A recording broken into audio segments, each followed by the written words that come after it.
Assalamualaikum warahmatullahi wabarakatuh. Hari ini saya akan bicarakan tentang vaksin TBC nih yang lagi viral setelah kedatangan Bill Gates ya, dengan Bill Gates Foundation-nya ya ke Indonesia menemui Presiden Prabowo Subianto ya.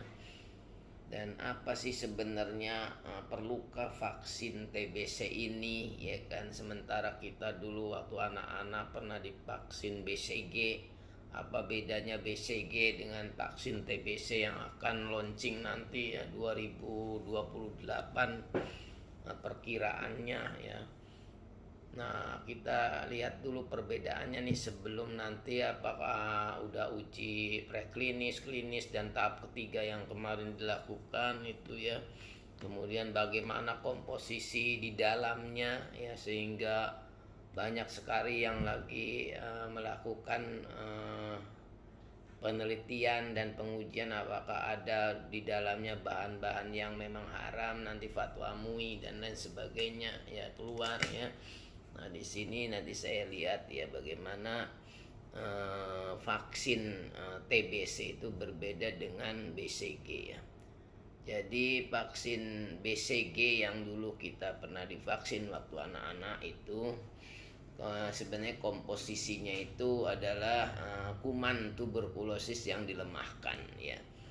Nah, ini di dalamnya itu kan ada zat antigen ya. Jadi komposisi daripada vaksin itu ada yang menggunakan memang kumannya atau virusnya yang dilemahkan atau utuh ya.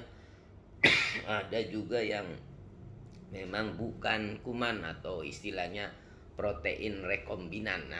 Nah, di sini kalau BCG tadi ada bakterinya atau bakteri Mycobacterium tuberculosisnya yang dilemahkan. Sedangkan vaksin TBC itu bukan kuman tapi dia protein rekombinan ya, salah satu proteinnya dari badannya dari kuman tuberkulosis itu diekstrak sehingga ada antigen protein di dalamnya. Nah, kalau seumpamanya isu-isu tentang bagaimana kehalalan dan lain sebagainya, sebenarnya kalau dari komposisinya ya, kalau komposisi dari vaksin TBC itu sendiri ya, kalau dari komposisinya memang dia hanya mengandung protein rekombinan ya kan. Kemudian ada zat pengawet ya, pengawetnya ya tentunya yang nggak terlalu nggak menimbulkan haram atau kan, tentunya fatwa MUI ini saya hanya melihat dari komposisinya aja ya. Seperti ada vaksin yang menggunakan pengawetnya itu enoxitetanol ya, etanol ya. Kemudian senyawa yang lain juga ada di sana ya. Jadi intinya bahwa di zat aktifnya ada antigen ya. Kemudian ada pengawet, ada stabilizer ya kan, biar stabil di dalamnya, dan menggunakannya tuh glisin ya untuk stabilnya tuh, penstabil daripada vaksinnya. Kemudian ada juga surfaktan ya, biar bahan-bahan dalam vaksin tercantum dengan baik, itu ada surfaktan.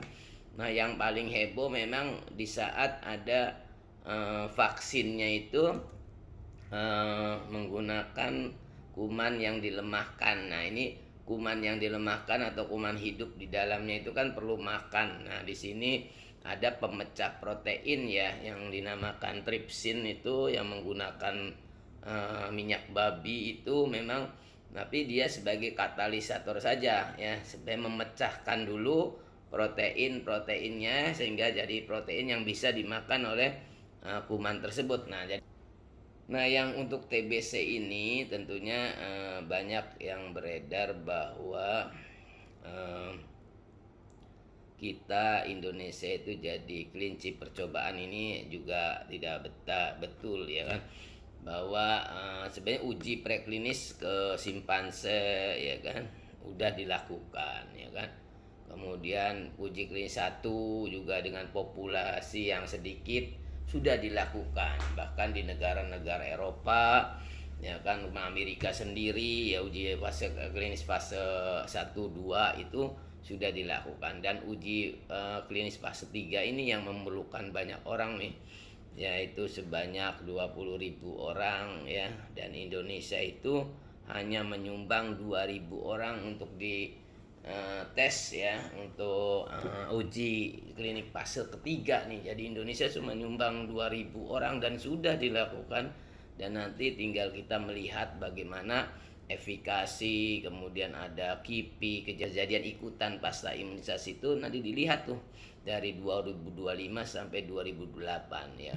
Jadi intinya bahwa kalau dilihat dari komposisi ya, komposisi vaksin ya kan, yang mengandung hanya inti dari protein rekombinan untuk vaksin TBC nih ya, rekombinan, kemudian ada zat pengawet, kemudian stabilizer, kemudian ada senyawa pengencer ya. Pengencer jelas aqua bides ya, aqua ya air ya, aqua bidestilan itu pengencer. Kemudian ada senyawa pembantunya juga, itu juga semuanya kalau diteliti sih kalau ini fine fine aja ya.